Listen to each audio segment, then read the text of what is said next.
Hello everyone, this presentation will cover gonorrhea. Gonorrhea is a common and highly contagious sexually transmitted infection, STI, caused by the bacterium Neisseria gonorrhea. Often referred to as the clap, this disease primarily affects the mucous membrane of the reproductive tract, but it can also infect the rectum, throat, and eyes. Gonorrhea is of major public health concern due to its prevalence and rising antibiotic resistance, making it increasingly difficult to treat. Untreated gonorrhea can lead to serious and permanent health problems, including infertility, pelvic inflammatory disease in women, and epididymitis in men.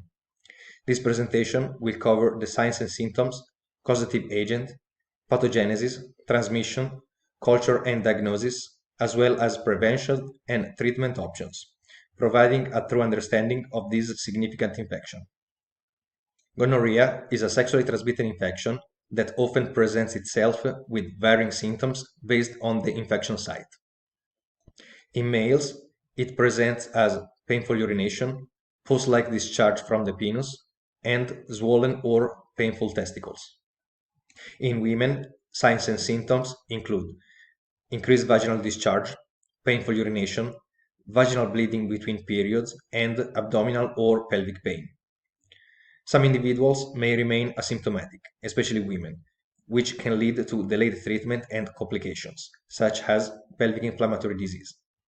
On the other hand, delayed treatment in males could cause epididymitis, potentially resulting in infertility.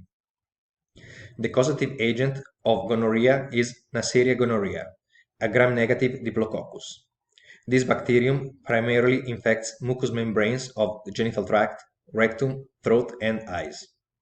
Neisseria gonorrhea is notable for its ability to develop resistance to antibiotics, which makes treatment more challenging. The pathogenesis of Neisseria gonorrhea involves multiple steps that allow it to enter, infect, and exit the host's body, utilizing several virulence factors that facilitate invasion, colonization, immune evasion, and tissue damage. This section outlines the life cycles of the infection and its primary virulence factors. Mechanisms of infection and life cycle. Entry into the body. Gonorrhea is primarily transmitted through sexual contact, including vaginal, anal, and oral intercourse. The bacterium typically enters the body through mucous membrane, such as the lining of the reproductive tract, cervix, and urethra, the rectum, throat, or even the eyes, as in neonatal conjunctivitis during childbirth.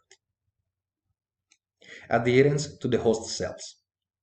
Once Neisseria gonorrhea reaches the mucosal surface, it uses specialized structure called pili or fimbriae to attach to the epithelial cells of the mucous membranes. These structures enable the bacterium to adhere firmly, resisting flushing mechanisms like flow of urine or mucus. After attachment, the bacteria uses porin proteins to facilitate entry into the host cells. Neisseria gonorrhea can invade both epithelial and immune cells, where it begins to replicate. Inside the host cells, the bacterium uses IgA protease to degrade immunoglobulin A, a key antibody that protects mucosal surfaces. By breaking down this immune defense, the bacterium evades immune recognition and destruction. Immune evasion. Neisseria gonorrhea has evolved various mechanisms to evade the host's immune system. It changes its surface proteins through a process called antigenic variation, making it harder for the immune system to recognize and target the bacterium. Additionally, the outer membrane contains lipooligosaccharides, which trigger a local inflammation response. This inflammation is responsible for many of the characteristic symptoms of gonorrhea, such as pain and discharge.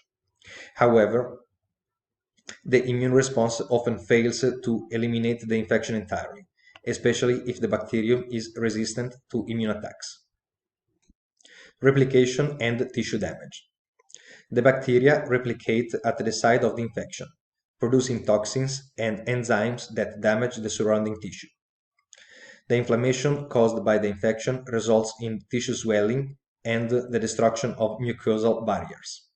The damage to these barriers allows Neisseria gonorrhea to spread to nearby tissues. In women, this can lead to pelvic inflammatory disease, as the infection ascends to the uterus, fallopian tubes, and ovaries. In men, it can lead to epididymitis, causing painful and swelling of the testicles. Symptoms and shedding. As the infection progresses, the host may begin to exhibit symptoms such as painful urination, abnormal discharge, for example pus from the urethra, or pain in the pelvic area. In many cases, particularly in women, gonorrhea can be asymptomatic. The bacterium can still be transmitted even in the absence of symptoms. Neisseria gonorrhea can be shed from the body in genital secretion, facilitating its transmission to a new host through sexual contact. Exit from the body. The exit of Neisseria gonorrhea typically occurs when the infected individual engages in sexual activity. The bacteria are present in genital, anal, or oral secretions, allowing them to spread to new hosts. In the case of vertical transmission, a mother can pass the infection to her newborn during childbirth, particularly through exposure to infected vaginal secretions, resulting in neonatal conjunctivitis. Transmission and epidemiology. Gonorrhea is transmitted through sexual contact, including vaginal, anal, and oral sex. It can also be transmitted from an infected mother to her baby during childbirth, leading to neonatal conjunctivitis. Global statistics. Approximately 82 million new gonorrhea infections occur globally each year. Gonorrhea is particularly prevalent among sexually active individuals aged 15 to 24. Antibiotic-resistant strains of gonorrhea, known as supergonorrhea, are on the rise, posing a significant public health challenge. Risk factors. The infection is more common in sexually active individuals aged 15 to 24 and is a significant public health concern due to increasing antibiotic resistance. Culture and diagnosis. To diagnose gonorrhea, healthcare providers typically use nucleic acid amplification tests, culture tests, and gram staining. Nucleic acid amplification tests are the most common and accurate and widely used method to detect Neisseria gonorrhea from urine or swabs from infected sites. While less common due to the efficacy of nucleic acid amplification tests, cultures are important for detecting antibiotic resistance. Gram staining is especially useful in symptomatic men, where a gram stain of urethral discharge can show gram-negative diplococci under the microscope. Prevention include use of condoms, screening, and partner notification. Proper and consistent use of condoms during sexual activity can significantly reduce the risk of transmission. Routine screening is especially recommended for sexually active individuals, particularly those with multiple partners or those in high-risk populations. Informing sexual partners of a positive gonorrhea test is crucial to prevent further transmission. The treatment of gonorrhea has become more complicated due to the rise of antibiotic-resistant strains. The Center of Disease Control and Prevention currently recommends the following treatment protocols. Ceftriaxone. A 500 mg intramuscular injection as a single dose is recommended for individuals weighing less than 150 kilograms or 330 pounds. For those weighing more, a dose of 1 gram or 100 milligrams should be administered. Azithromycin has been removed from the standard treatment regimen due to increased resistance. However, doxycycline might be prescribed in cases of suspected co-infection with Chlamydia trachomatis. Doxycycline.